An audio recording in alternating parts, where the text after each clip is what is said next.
عورت کو پردہ چہرے کا کرنا چاہیے، نہیں پاؤں کا کرنا چاہیے۔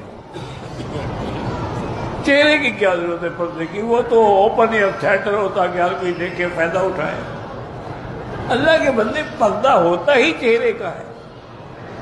پردہ اس لیے ہے کہ آدمی فتنے سے بچے، اور فتنہ آنکھوں میں ہے، چہرے میں ہے۔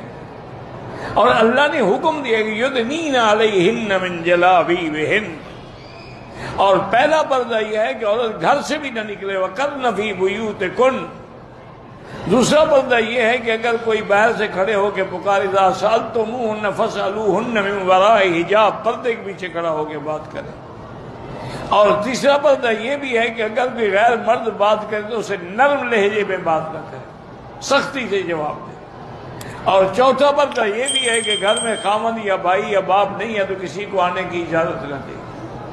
یہ سارے پردے کے احکام ہیں، ابھی تک